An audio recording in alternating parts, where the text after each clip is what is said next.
One, two, three. Oh, oops, I clicked record. Welcome back to another episode of these crazy people that just eat meat all the time. We can't stop talking about it. I'm Tom. I got Bart and Austin with me today, and we've got a very special topic that some people have asked about. So today we're talking about hair loss, and Austin seems to have quite a handle on it. So we're gonna have her explain us what's going on. And yeah, Bart and I think lost did all our hair losing before we went carnivore. So it's not Not really related. about us, but yeah, could be. I So get love us it. started. Perfect. Well, thank you so much for having me on here. I'm glad to be here on here with you guys and talk about this topic. I think it's an important topic. I get a lot of questions about it myself from clients. And so, yeah, let's dive into it. What is hair loss? What is considered normal hair loss? What is considered abnormal? The most common uh, um, disorder or diagnosis for hair loss is telogen effluvium, fancy word, but it's usually when basically you're having more hairs than normal fall out. So to really test, to know if it's normal, abnormal, I recommend for clients to rub their hands through their hair. 1 to 10 hairs is usually pretty normal. If you're getting larger amounts than that, on whether it's in your hands or in the shower, on your pillow, those are also areas to kind of look and be mindful of. That would be considered abnormal hair loss. So when does this happen? Most people notice it when they're switching from a standard American diet to a ketogenic diet, including carnivore being a ketogenic state. So, in the first 2 to 3 months, I would say, is the most common time frame that I see it happen, or I hear people complain about it. And largely, the most common reason for it is that people are under eating. Believe it or not, under eating, they're doing, all the things when they initially start the diet. They're worried about eating too much protein. So protein being a factor is definitely one of the common causes. They're over exercising. Um, like I said, they're also fasting. So they're doing all these things at once, and it really is a big stress on the body. Hormones play the biggest role in all of it. And so as far as hormonal issues, what types of hormones? Estrogen being too high, progesterone being too low is one of them. So many people, women particularly, that are estrogen dominant. This can be caused from being on the birth control pill, just chronic level of high stress, using a lot of estrogenic or xenoestrogens in their beauty products, their household products, plastics. Um, the other common hormones to look out for are thyroid hormones, which generally, starting a ketogenic state, your thyroid will downregulate a little bit, and this can be normal, again, those first couple months while you're becoming fat adapted. Other reasons related to the thyroid, Hashimoto's, an autoimmune condition. So also something to look out for. Um, Cortisol, like I said, stress levels, cortisol being too high. So that would be another one to look for. I've seen it commonly with people who are on anti-anxiety medications and antidepressant medications, people with other autoimmune conditions like lupus. So those are probably the most common things as far as hormones that I see, and kind of diagnoses around hormonal issues and hair loss. But again, to be more broad, I think it's this uh, level of stress, and a lot of times it is under eating. So when you go to a ketogenic state, many people say, "Oh, I'm not that hungry though," because they're eating more satiating foods, more nutrient dense foods, higher fat, protein to some degree. Some of them are doing more moderate or lower depending on, this drive to be therapeutic as far as ketone levels, based on their history. But first and foremost, I want to see kind of what they're eating calorie wise. Are you under eating? So I'll have clients track for a week or two and take a look. The other thing is protein. So taking a look at their macros. Many people are under eating protein. And it's, again, this being fearful of gluconeogenesis. A lot of them are doing even less than a gram per pound of body weight. And I think that should be a minimum to start. And, people say, well, body weight or lean body mass, what should I aim for? It should be my optimal body weight. I personally think whatever your weight is right then and there, go with that, because more likely than not, for years and years and years past, if you were on the standard American diet, you were under eating protein to begin with. So really kind of replenishing the body and allowing you to the body to catch up as far as amino acids. I think at least 1 gram per pound of your current body weight. And I often recommend upwards of that, even to 1.5 for people who are starting. So I think it's really, really important, again, looking at calories, looking at macros, and also asking about their lifestyle routine as far as stress with regards to sleep, and their exercise routine. Because again, doing all these things at one time, on top of that fasting, this is going to spike cortisol levels and can most definitely affect the thyroid and affect hair loss and hair thinning. So we have kind of what most commonly causes it, when we usually see it, and now kind of what to do about it, I guess would be the next question. But do you have any questions thus far? I am curious, like when you do find clients that have high cortisol levels, what typically is causing that? Honestly, it's more so lifestyle I've seen than anything. I'll ask them about whether it's their morning routine or their nighttime routine, and they don't really have one. But they're focused. So like things like, even doing daily gratitudes or daily meditation, or how do you kind of unwind from your day. For people who have, who don't have any type of routine, I find that their cortisol levels are generally higher. They're just, they haven't implemented coping mechanisms, so to speak, for the day to day, and they're on drive as far as their sympathetic nervous system. They're kind of chronically in that fight or flight mode, whether it's related to work or just even without work, like I said, kind of over exercising or constantly feeling this need to go. Yeah, that's what I see most commonly. Interesting. What is this coping thing of which you speak? Coping? Who copes? I know. I guess I really hadn't until I moved to California myself. But yeah, it is. It's something that COVID has hopefully shed some light on, that we have to slow down a little bit. But yeah, kind of tuning into your focusing on your parasympathetic nervous system and winding down and having coping mechanisms, I think is really, really important. And many people have that same reaction. You're like, what are you talking about? No, I'm not a meditator, or no, I don't have time to read. And it's making time, even if it's 10 minutes a day. So, clearly we're distinguishing here between abnormal hair loss and stuff like, male pattern baldness, which obviously is not, I guess, classed as a medical issue or abnormal. Right. Does that mean that mostly the people that you're talking to who are losing hair abnormally are most of these women, or is there a mixture of the genders? What's going on?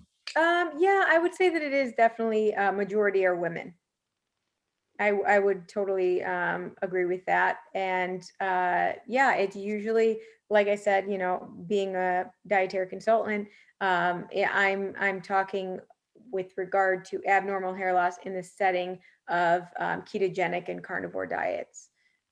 So yeah, that's kind of what I Do you alluding think to. it might be So that? Tom, there's no hope for us at all. Sorry, mate.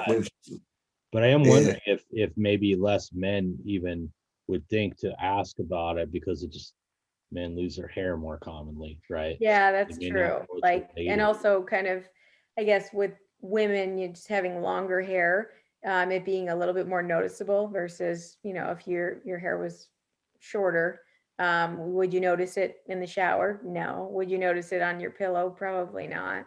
So unless you're like, you know, really groping your hair and finding clumps in your hand, I don't think it's as noticeable for men either. Yeah. So what if people don't have a routine or some way to relieve stress? What are the, what sort of things you recommend them to try to get started? I always recommend starting with meditation. Meditation has changed my life like no other.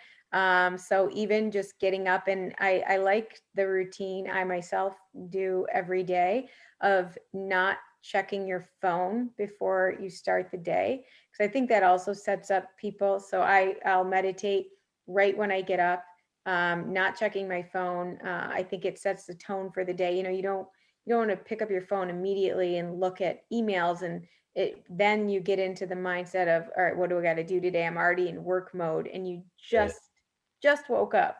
I do that before I even get out of bed, Austin. I wake up and I pick that bloody thing up and I'm straight into it. Oh no, I don't. I also tell people I got to sort that out. don't even sleep with it in the room. Like, make it so that you do have to get up and go to it in a different room and do something before you even pick it up. I think it's so important. It's been really life-changing for me. Right, no phone. Okay. No phone. Cool. What do you say to people who are, okay, let's be honest here, a lot of people in the keto community have been sold a bill of goods. They've been sucked in, they've been miseducated, and they are absolutely fixated on ketones. They think, for some reason, they think the ketogenic diet, they think the goal is ketones. Mm-hmm. Yeah, and there's been a lot of talk. These are the ones that will not eat their protein. These are the ones that are the people who are constantly asking on all the social media groups, will this kick me out of ketosis? Will that kick me out of ketosis? How do you deal with these folks? What do you say? Yeah, so there's been definitely a lot that's been talked about as far as ketone, like higher ketones equating to faster weight loss. And that is just not true. That is not what I've seen in clients, honestly. So I think that, these level of ketones, if you have had, or if you have cancer, or you have an autoimmune condition, or, there's a reason for you to have therapeutic levels, then that is different. But even in that setting, I do not think protein should be feared. I myself have tested it. There again, the higher ketones does not mean better health. So I try and educate them around the actual research, what there is versus, what's just been talked about, whether it's on social media. And then I also drive home the importance of not only the protein, but the vitamins and minerals that you're getting from that protein. For example, iron and needing, those levels of ferritin and just the general vitamin and mineral deficiencies that can be seen, for example, with hair loss, B12 and A and zinc, selenium. All of these things are in meat and organ meats. So for people who are saying, oh no, I don't need that much protein, no, you need not only do you need the protein, but you also need the vitamins and minerals that are in this meat. So yeah, I kind of go on that level, a nutritional level.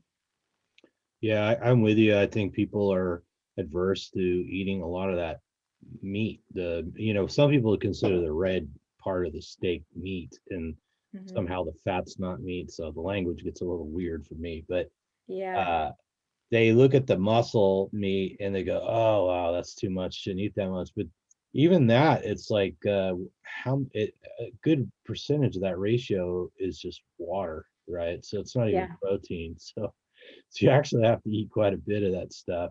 Whereas the fat is more straightforward, right? It's just a lot of fuel, not right, necessarily a lot of nutrients in the fat, but it's a lot of fuel. And it's that right. protein. I love, I guess it's hard for me to deliver the message because I love lifting weights. So I'm always like, I want to find out how much protein I need to keep building more strength, right? Yeah, absolutely. And a lot of times, unfortunately, when you are restricting this protein, um, people are, going by the weight on the scale, and they very well may be losing lean mass if they're not eating enough protein. So yeah, the number on the scale may be going down, but you really need like an in-body scan at least, or a DEXA scan to make sure that you are maintaining your lean mass. And if you're not eating enough protein, that's the biggest thing that you can face. And it to gain lean mass, it's very expensive. Let's say that. So it is much harder to gain lean mass. So you really want to preserve as much as you can, Yeah, and even the especially people. once you get older, over 50 and 60 years old. Uh, Again, I would recommend over 1 gram per pound of body weight. Yeah, and even the people that seem like they're actually getting a little bump in glucose from eating protein, it's a little bump, it's Right. not like their blood sugar's going crazy because they ate a steak. Yeah. I think the problem with when you do go into this, keto diet or carnivore diet, again, there's this obsession with being in ketosis at all times, and that's really not the goal. It's having the machinery so that your body knows how to burn fat for fuel, but you don't necessarily need to be in that state 24 hours a day. It's pretty unlikely that we ever were in that state 24 hours a day, 365 days a year. So going in and out of that, having higher protein, listening to your body. Some days, especially women around their period, they will crave higher fat. So it just depends. Like tuning into your body and listening is really, really important. So there's no need to fear, oh my God, this is too many calories. No need to fear, oh my God, this is too much protein. Under eating and not enough protein are the two main problems that are leading to hair loss, for sure. I Fabulous. Looks like Brooke is in the house, it looks Hello, like. Brooke. Thank you so much for joining. Brooke, Oh, You've got your mute on. she's you're driving. muted. You're Muted. muted, Brooke. You're not driving and podcasting. I'm driving. I was driving home, but I didn't quite make it yet. So I just thought, well, I'll just use my handheld device. Perfect. Good to see you all. That's the wonder of living you. in the modern age, right? Yes. Are you recording? Yes, we're recording. Oh yes. Yep. Good to see So everybody. you're being recorded with the hanging over the air there. So that's recorded for posterity. That's the control device for those that don't understand, the human control device there. There it is. Very good. Very good. Yep. Okay. So we've just been talking about a lot of the issues and factors around abnormal hair loss. Yeah. I want to go back to the estrogenic issue. And you spoke about exogenous sources of xenoestrogens, for example, in some of the skincare products and whatever else that women are using. Let's talk a bit about potential estrogenic factors in the diet itself a little bit. Yeah, so luckily when going with a more keto diet or carnivore diet, you're eliminating a lot of those. But really, soy is a huge one. So getting rid of that. Sugar is a big one. And the grains are a big one.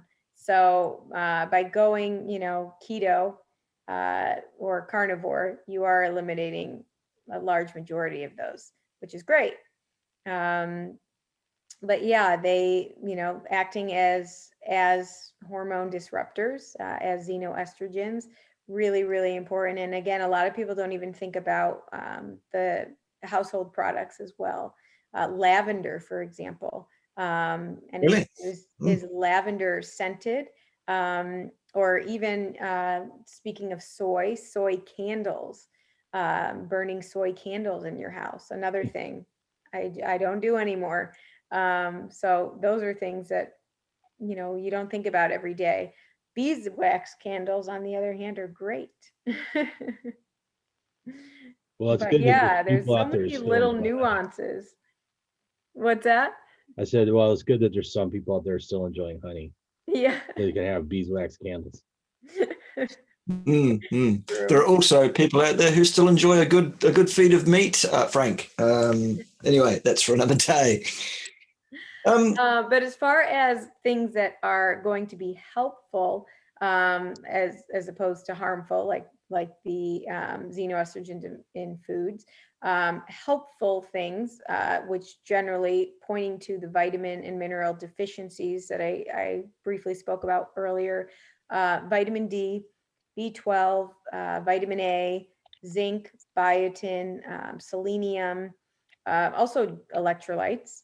A lot of people will point to biotin and collagen as well. So these are kind of the things too, where we have the problem of hair loss, hair thinning. Now, what do we do about it? And I'm a huge proponent for getting it through your food versus, a million supplements.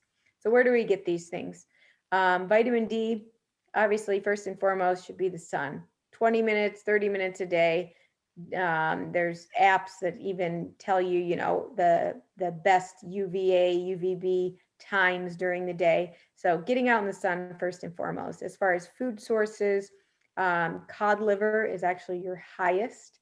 And then salmon roe would be your second highest. After that would be like sardines, herring, but to a much lesser degree.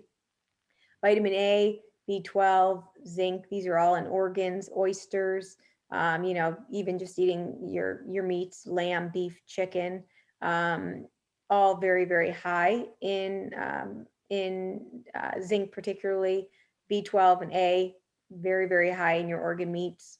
Biotin as well, high in organs, particularly liver.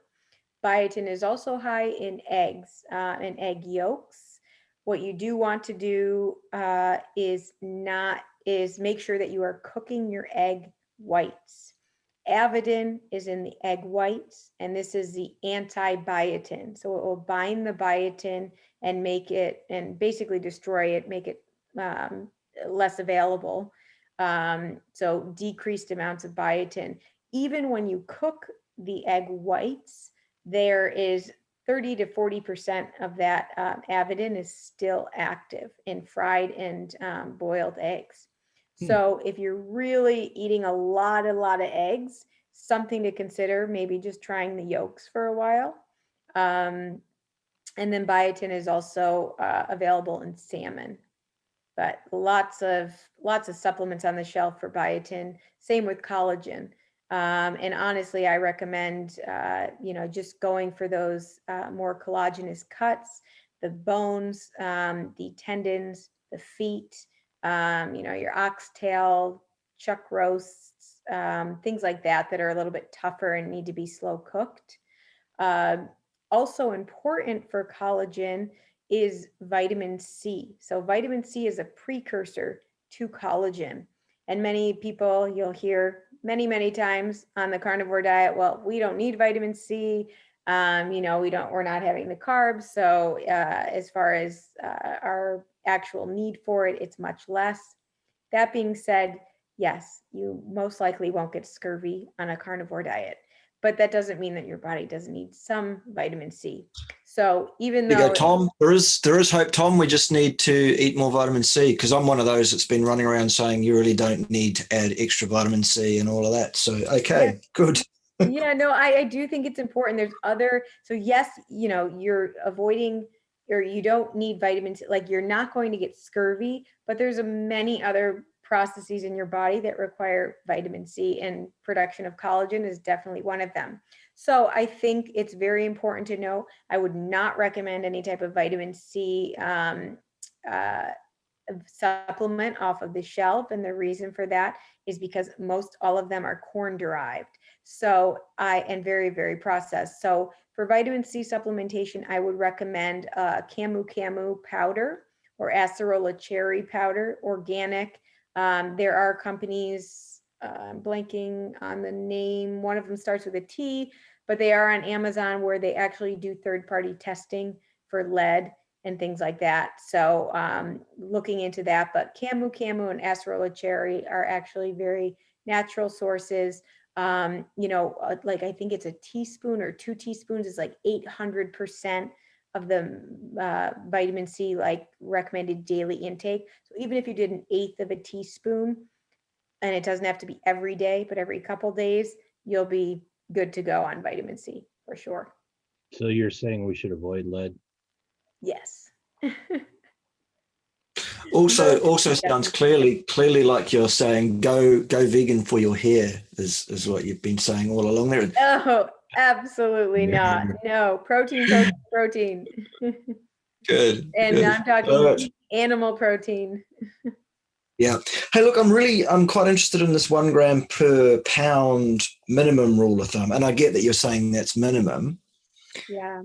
I've been saying to folks for quite some time that in my humble opinion, or my not so humble opinion, if you like, whatever, I'm telling people 1 gram minimum per kilo of body mass. Oh, okay. So that's like 2.2 times more again.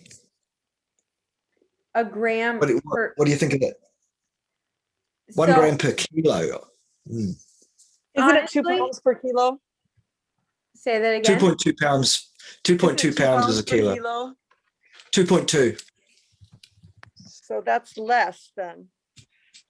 Right. That's So, protein. Yeah, you're doing less. Right. So I'm you're actually saying 1 gram per pound. You're saying 1 gram per. Right. So you're saying 2. Sorry, had it the wrong way around. You're saying 2.2 times more than what I'm saying. So Yeah. I need to come up and say Yes, because so the twice as like much basically. recommended daily, if you were to look at the dietary reference like intake, they say more like 0.6 to 0.8.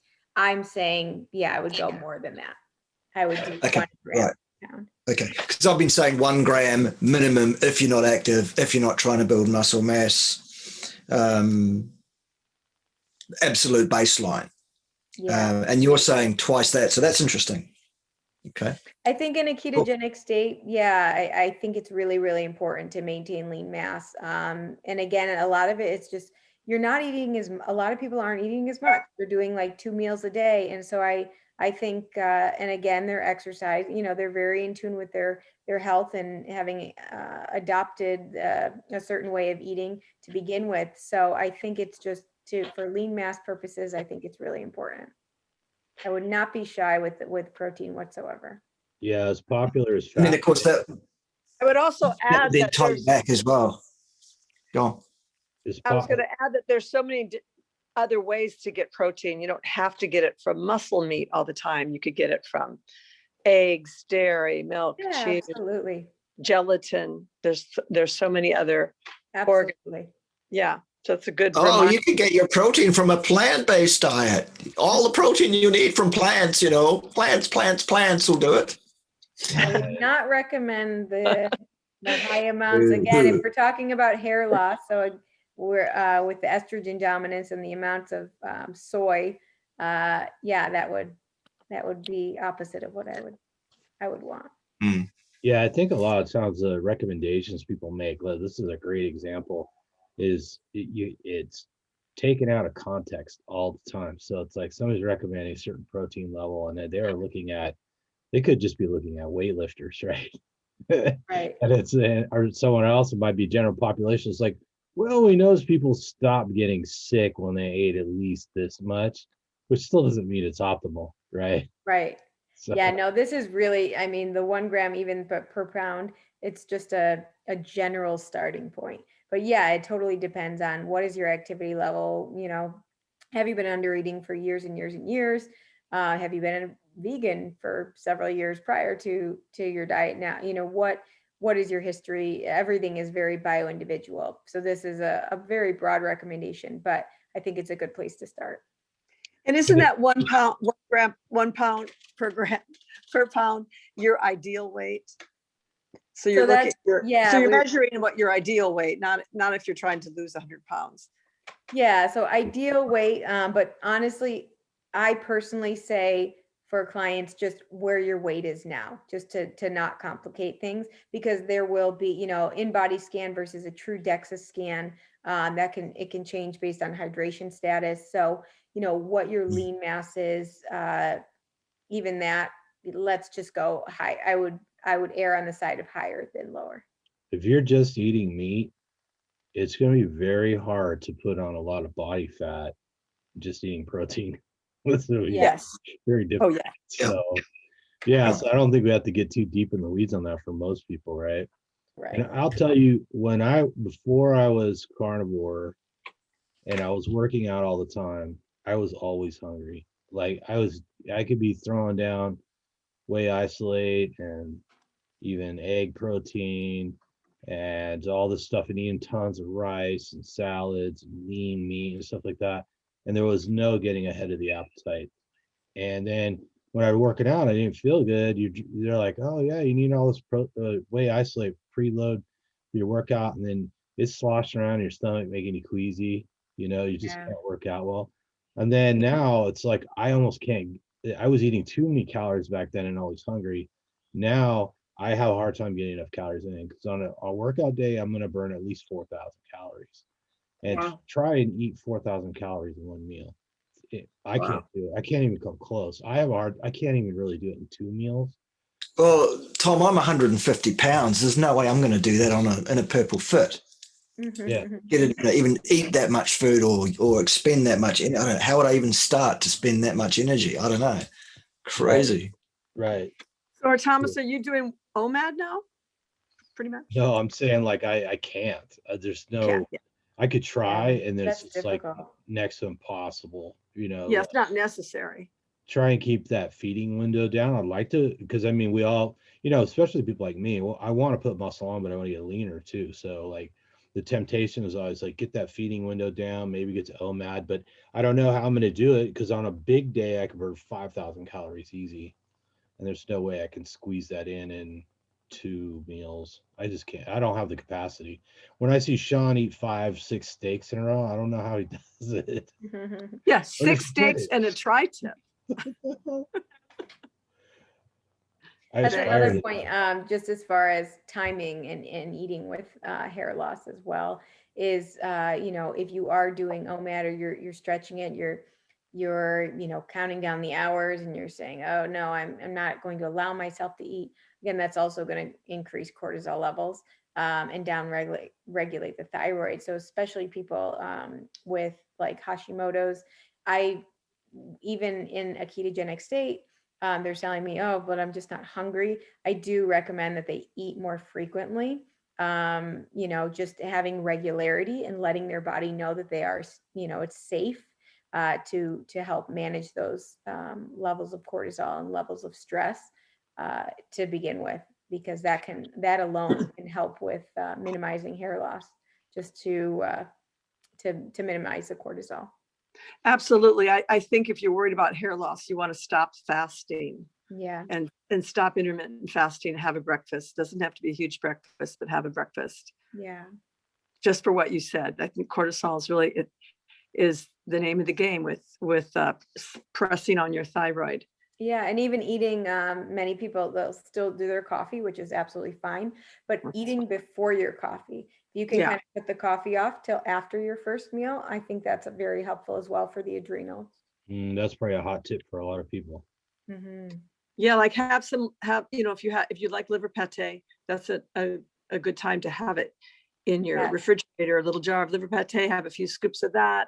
I always recommend organs in the beginning of the day. It's like use that as your new, your new coffee or in addition. But have it first, because those B12 levels, they're great as far as energy in the morning.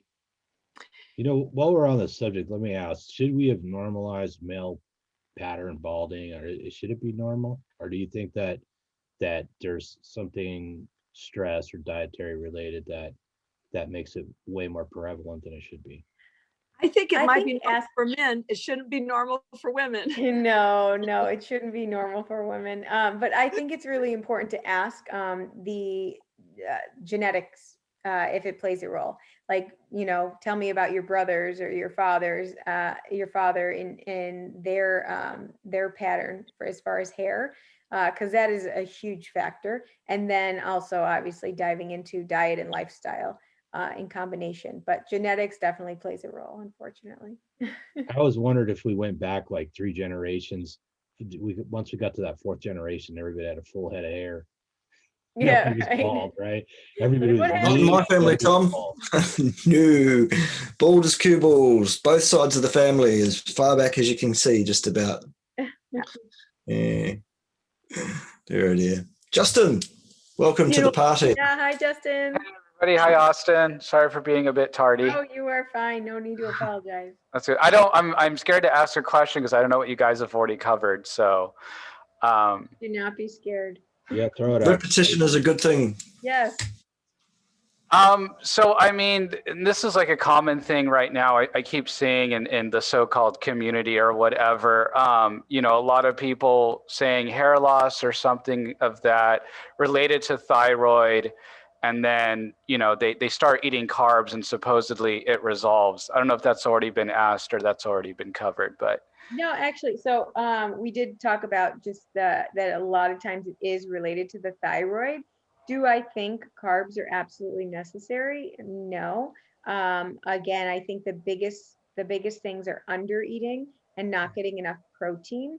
That being said, some women, they feel better with having a little bit of carbs depending on where they're at in their cycle. So there is, anecdotal evidence as far as carbs making some women feel better. But do I think that it's essential or that that is going to be a treatment or a remedy to stop the hair loss? No. I'll go out on a limb, and I think that it's actually helpful. And when you say carbs, just like when you say fat or when you say protein, when you use these words for a macro, they're not all the same. Carbs Right. aren't all the same. So eating a bunch of broccoli is not going to probably help you. But Yeah. maybe eating something that's really like a sugar that's very easy to digest, like a fruit juice, something like that, making that into a gelatin, a gummy or something. So you're getting gelatin that way, and you're getting a little vitamin C, you're getting a little bit of. Yeah, no, that's a great point. I think, yeah. That's a great point. Vitamin C, and you're getting, if you're doing it with the gelatin, like the collagen. Yeah, absolutely. That would be, a great addition as far as kind of getting those nutrient deficiencies get in one. What's also very important to note is that, you may be eating all of these things, but you're still somehow deficient in them. So then we have to take a closer look and say, all right, this is an absorption issue. Your gut isn't working properly. So that's another thing that I see, people with leaky gut and getting them back on track. And honestly, bone broth, not only is it great for these things that we're talking about as far as collagen and whatnot, but also for healing the gut and reversing leaky gut. Very, very helpful as well. Because if someone's keto and they're still eating nuts, for instance, they're kind of giving themselves trouble as they still are trying to remedy something. Yeah. And so really carbs, it really depends. I think you have to be really selective of the kind of carb you want to add. Mm-hmm.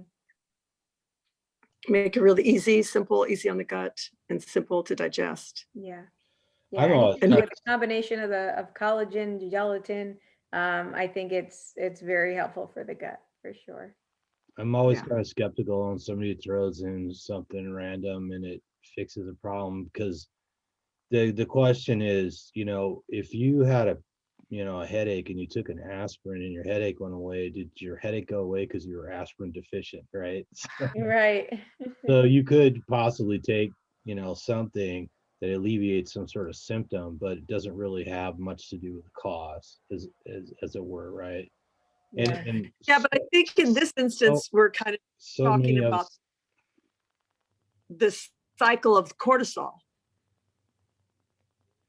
Yeah, well, so many people come into, a diet like this and they're doing better, but they've always been deficient in something and they haven't had enough of it yet to get caught up.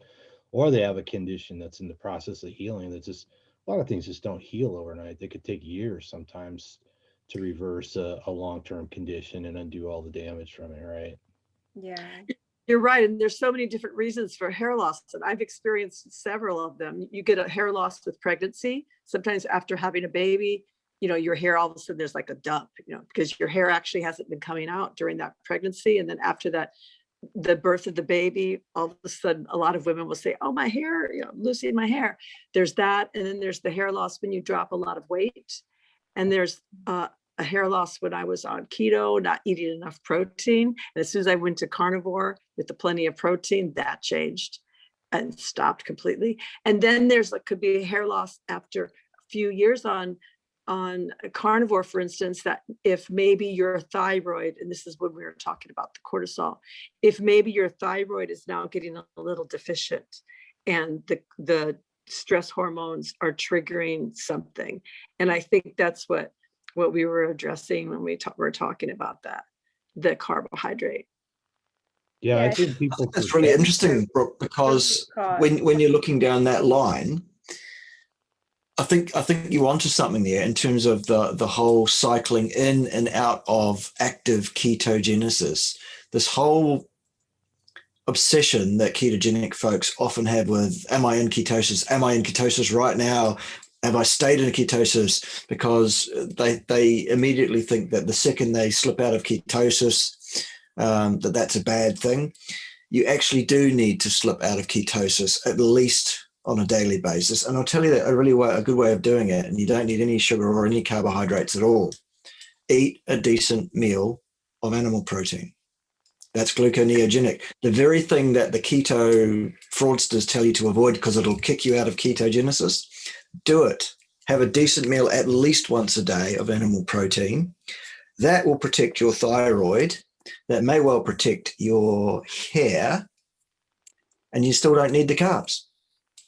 Well, let's talk about that, because definitely when you have a big meaty meal, it spikes insulin and you go out of ketosis for at least for a little bit. But I think that's different than when we're talking about glucogenesis, sort of asking our body and our liver to go through the process of gluconeogenesis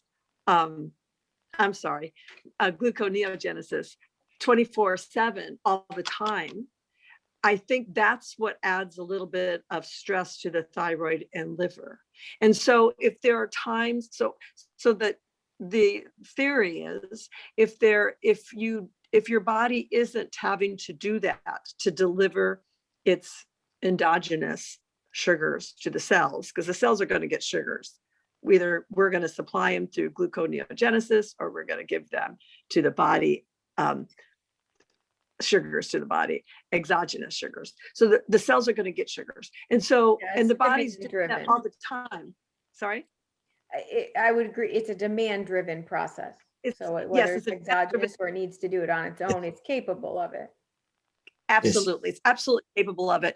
But the question starts to become, do we need to demand it to do that for us all the time? If we can provide a very easy, available source of glycogen to the cells, still being very fortified with the animal-based diet. So you're not getting your nutrients, you're just getting this energy source. And so that's where the question comes into play of, like, is it helpful on a regular basis to provide a very easy, Oops, looks like Brooke digestible breaking up there a little bit. So. glycogen. Okay, fine. So you're going to say you should take some carbohydrates in, maybe? How much? Well, that's a good question. I think that, like, you could regulate it with symptomatic, like if someone's thinning hair, or if they're not sleeping as deeply. And so they could just maybe have something before they go to bed at night, for instance. They could make gummies or something that had the glycine of the gelatin, that had some simple carbohydrate like fruit juice or honey or something. And I think that and the protein of the gelatin too. I think that you would get into trouble if you're just taking sweets or fruit juices by themselves. But if you're adding them into with protein or fat, so it doesn't have this spike, but that you're providing this glycogen to your liver. And so that's what people, I think, have found a little bit of relief and a little bit less stress for their thyroid. That's like the question. I always take the evolutionary standpoint that stuff like that probably just wasn't available. So it's not really part of our normal biology to need the influx of carbohydrates. And I don't look at it I don't see the evidence that it's really stressing the liver to produce glucose, right? So I think just the liver. The body does a really cortisol. good job of regulating itself. And when Yeah. and clearly one of the problems is when you eat too many carbohydrates, then the body has a hard time regulating blood sugar, and then you get true high levels of insulin, right? So when people start bumping themselves out of ketosis with a little extra protein, they're actually not seeing a high level of insulin. It's probably not much higher than it would be when they're eating in the state of ketosis. So if it did, they would get tired, right? They would be like, "Oh man, blood sugar's dropping," because you get a big bolus of insulin, right? Yeah, to put it a different way, I don't think hair loss is related to a carbohydrate deficiency. Right. No, not a deficiency. It's more about, I think you were talking about the cascade, the cortisol. But even with that, I think I would agree with Tom as far as like, if we were to look at the root cause of, the hair loss, how many, kind of kill two birds with one stone. Not only are we going to get the protein, but we're also going to get the vitamins and potentially and minerals that are in the meat. So if I had to choose one to say, all right, well, let's kill two birds with one stone, it would be more animal protein than it would be, fruit juice like by itself or honey. Yeah, agreed. I just don't think we have to choose. I don't know that we have to choose. I think an animal-based diet is still the nutrient. It's still where we get our nutrients. So I'm not sure that we have to that it's, I don't think it's an either or. I think it's there's plenty of people who are ketogenic or meat-based ketogenic that find it really, that find that really sustainable. And so it's just sort of what carbohydrates you're picking out. And so if you're going to pick out carbohydrate instead of almond flour, which has all kinds of things against it, oxalates, anti-nutrients from the gut. Yeah, you could pick out something that's very easy to digest, almost like just digests itself.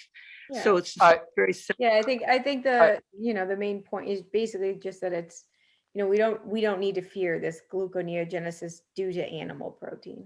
No. By any means, especially in the sense of hair loss, because again, it's usually under eating and lack of protein. So and vitamins and minerals. So with regard to that, this fear of not being in ketosis for a short period of time is not necessary. I really, Justin, I know you want to jump in. I just wanted to say before you jump in, Justin, that just to make clear, my particular standpoint on this is that carbohydrates in the diet are not the answer to anything. So that's all I have to say on it. Justin, go.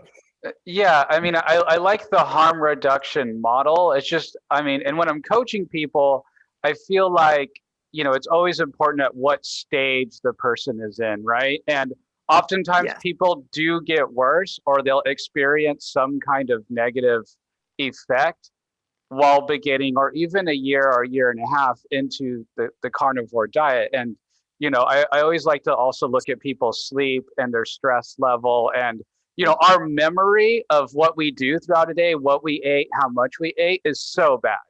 Like it's really, really, really difficult to, when I'm coaching people, it's always like, oh, yesterday I ate this and today I feel this way. And they feel like it's a one-to-one direct link between what they ate yesterday and the way they feel the next day. And maybe I think with some things that we're truly allergic to or highly allergic to, I think that can happen. But I think when it's happening on a more animal-based diet, I'm a bit more skeptical of that. And I'm like, okay, how'd you sleep? How much did you eat? What was your kind of fat to protein? All the stuff we've all been talking about. And, we don't really know what a person's healing process looks like until they're there. Because we weren't there for the first half of their life, because oftentimes we're meeting people at the second half of life, more or less, right? And so we get a little picture of that first half, but we don't know what it looks like for people to heal. We know what it feels like. We know what it looks like when we heal, but we have no idea what it looks like when someone else is healing. And so it's always, to me, and I tell them this, like, whenever they're having like this temporary negative symptom, I'm like, this is a positive sign. This is a sign of your body healing. And usually within the next week, they feel better and it's better, or a few days or something like that. And so I always tell them to track. I'm like, you're looking for change in 3 to 6 months to year increments. You're not looking for next week. You're not going to look for next month. We're looking for really, really space it out, and I think it's a sad state of, this is just how we are, right? Everyone wants the silver bullet. Everyone wants that special treatment. Everyone wants the miracle drug. Everyone wants to heal now, and they don't want to go through that journey of healing, right? Because healing is like this. It's not this, right? And so no one wants to go through that roller coaster because it's difficult, but that just seems to be the natural process, death and rebirth.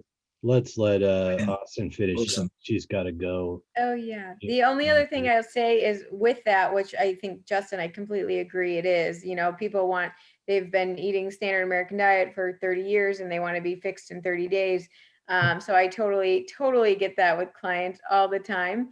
But with that, I will say, with a ketogenic state, whether it's keto, whether it's carnivore, as far as long-term mineral deficiencies, we don't have that information. Those studies have not been done. So, they want to know, well, what's wrong with me, or what's the answer? What do I need to fix? And, over years and years and years, we don't know whether you specifically will become deficient in a certain mineral. There's ways, even with testing of hormonal levels on labs, there's a hair tissue mineral analysis we can do.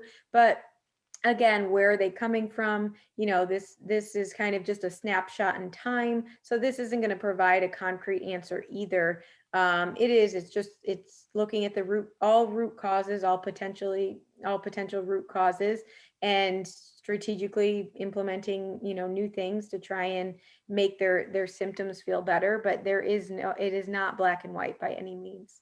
So yeah, lots to think about in the sense of hair loss. Everybody's different. There's a lot of different, treatment modalities as far as making sure that they're getting everything that they need, and different strategies to approach it. But it really is on a very individualized basis and looking at their specific health journey. And you can always wear a hat. Just kidding. I've got several. Hey, Austin was really great, wasn't she, guys? Brilliant. Well done. Austin, always love having her on. I always learn something. Yeah. Good work. It Awesome has stuff. been a pleasure. So I'm going to head out, but I wish you all a very nice evening, rest of your weekend. And I will more than happy to come back and talk soon. All about me, of course. Awesome, Austin. All right. Have a you, great Austin. evening, guys. Talk to you soon. Bye-bye. Bye. So, what else you guys want to talk about to wrap this up? That's it. I think we've covered it, Tom. So I think, hey, Bart, have you ever tried putting raw liver on your head to see if your hair grows back? I'm thinking about trying that. Something topical. Maybe some egg yolks. And I guess that's the rule. All it does is not grow back sperm cell, egg cell, and hair cell, right? Yeah, it's not going to deal with anything that's not a thing that the body sees as problematic. Obviously, male pattern baldness is not a health issue, so your body is never going to prioritize that. There'll be things like repairing damaged heart cells and muscle cells and whatever else is going on, and those things are obviously always going to be a priority well in advance of should I grow some hair on my head, sort of thing. I'm going to go way out on a limb since you mentioned heart cells. So one of the things I've noticed is people who've been very sick and passed away were on a lot of different medications, and they seem to go through this multi-organ failure until their heart stops. Because they get so much heart damage that they die. And I can't help but think about the whole Vioxx thing, which you probably know is kind of traced back to the fact that it was traced back to the fact that it was tested on these lab mice that have really long telomeres. Traced back to the fact that it was tested on these lab mice that feedback. Not sure he's doing that. Anyway, so yeah, I think about cumulative heart damage from medications and stuff like that is probably one of those things that has hurt or killed a lot of people over time. And because it passed the animal trials, because of these laboratory mice had these really long telomeres and they didn't show that type of damage, I keep suspiciously seeing that as a potential cause of people's passing. Possibly so, yeah. I mean, I can give you an anecdote, no evidence, mind, just an anecdote. I won't do the voice. I had an uncle who passed away a number of years ago who it was expected, it was coming. His health had been failing for years and years. It had got to that point where everyone was gathering around and he was going to go any time. And as such, the doctors that were attending said, okay, come off all those medications we've had you on for years now. Let's do palliative stuff. Don't worry about the toxic meds that you've been on. He perked right up. So he got months. He got months of extra life out of it. He would have, we were there because he was going. And by the time we'd all gathered and stuff, a couple of days off all that toxic, mixture of all those different drugs, it perked right up. It was incredible. I've never seen anything like it. Of course, he eventually went anyway because of the underlying health condition, which was congestive heart failure. But yeah, while the drugs that the allopathic medical folks use are effective for what they're supposed to do, and that is to manage symptoms. There are none of those drugs are designed to cure or sort out any condition out. They are all manage the symptoms, and a lot of the drugs are to manage the side effects of the other drugs. So you end up with this laundry list of drugs that you're on, all in perfect balance. Maybe they're keeping you alive, managing all the symptoms and all the side effects. But as I think you quite rightly posit there, Tom, at the end of the day, the cardiotoxicity, the hepatic toxicity, the muscle toxicity in the case of, for example, statins, the nervous toxicity in the case, again, of statins, not a good thing. And I think we need to stop deifying the allopathic medicinal approach as the only approach and the only indicated approach, because actually, I think on the first morning of your undergraduate look into becoming training as a physician, it's at that time that they teach you that if you cure somebody of any given condition, there's a customer lost. They don't say it directly that way, but that's pretty much what the sponsors of the medical schools, in other words, the big pharma companies, basically have them teach these kids on their first morning. If you cure someone of a disease, you know they're no longer a customer. Right. So mask the symptoms. And when we see people that have accumulated a large collection of medications that they got to be on, many of those that were added on are just to manage the symptoms caused by the other drugs they're on. So they're just piling drug on top of drug to try and manage symptoms. And you have to wonder in there, how could you possibly know what's going wrong in a person when you mess with their biology so much? And you know, they go in there for, you know, depression, get put on an SSRI, then they got to go back for insulin, metformin, and gabapentin, you know, for the neuropathy. Yeah. All right, guys. Any closing comments from anybody? I just wanted to mention again that about hair loss. There's like so many different times in, at least I'll say in a woman's life, in my life, where the hair loss was very specific, like pregnancy, like a big weight loss, like grief, when there was a huge amount of weight loss, like ketogenic, that maybe wasn't really getting enough meat or enough protein or enough food, and then eating all of a sudden all kinds of meat just stops that hair loss, and I think it really fortifies the hair, and the hair's better and all that stuff. So when there's hair loss occurs later, it's like that's when you start to look at, maybe there's something else. Maybe there's this thyroid problem, or maybe, and so they're all sort of slightly different, and I think they take slightly different approaches. Yeah, absolutely. Good call. Yeah, there's as many reasons for it as there are different people having it for different reasons, right? So, and like there's their YouTube guys, you know, Tom and Bart, you know, that wasn't pregnancy, and that's not probably not thyroid. That's, you know, that's pretty sure it wasn't. No, I went bald over 20 years ago. Yeah. And it's you know, as I say, it's on both sides of my family. The mother's and father's side is back as many generations as you like. So, you know, I'm absolutely screwed. That's going to happen. And it did. Well, on top of the hair loss being common in my family, the having white hair is also very common too. So even the women will get their hair will turn white in their late 20s. So it's, you know, it's genes. What are you going to do? It's definitely from not drinking enough ink or something like that, you know. Platinum, turning platinum.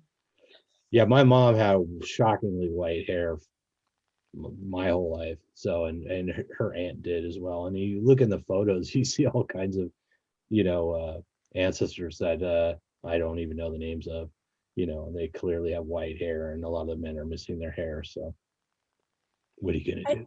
I think I'll throw out something else for people to think about. Like if they're worried about that estrogen balance and about thyroid, let's say they've been carnivore for a while and they're thinning hair or something, and estrogen dominance, you know, they can use progesterone. It's a really protective hormone. So they can use a topical progesterone. They can play around with that. It's not. Can you get that across the counter, or do you need a script for that? No, you can get it. You can get it online. Wow. Yeah. Wow. You can mess with your hormones across the counter. Yeah. Awesome. Well, isn't a lot of them an animal based though? Like, or no, I think you're thinking maybe estrogen, like when they use horse urine for estrogen, because there was that whole thing of providing women estrogen when they go into menopause. Instead, and then other people sort of, I think his name was Dr. Lee, who has since passed, you know, he sort of brought into the consciousness of like, well, you don't really have to provide estrogen. You could just add progesterone and it will balance things out.